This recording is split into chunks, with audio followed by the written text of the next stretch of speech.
Wandugu zangu, katika dunia tunayoishi kuna vitu vyaweza kukusukuma wewe kufanya vitu vya ajabu sana, na dunia itakushangaa, itakuona wewe ni mtu wa ajabu. Huyu bwana ambaye nimewekea hapa, dadake alifariki na alikuwa na maisha mazuri. Kipindi chote hicho dadake alikuwa msaidii, kipindi alikuwa bado mzima, lakini kipindi alipofariki dadake aliacha pesa nyingi kwenye akaunti yake kwa banki.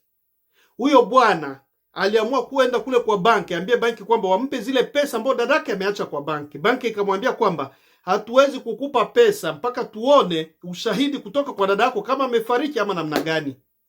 Akawambia ndio, tumemzika, lakini tunataka tuone ushahidi hata kama umemzika.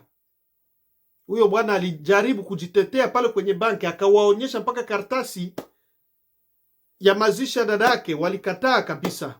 Alichokifanya baada ya kuona maisha magumu, alienda kumtoa dada yake ambaye alikuwa ameshazikwa, akamweka kwa bega yake. Ndio picha nimewekea hapa, na anaenda na yeye aenda onyeshe banki ili waweze kumruhusu kumpa pesa.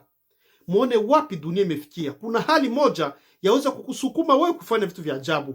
Ndio hizi picha nimewekea hapo. Hiyo aliyobeba ni mwili wa dadake aliyezikwa, anaupeleka kwenye banki aende waonyeshe ili waweze kumruhusu kumpa pesa ambao dadake alizoziacha.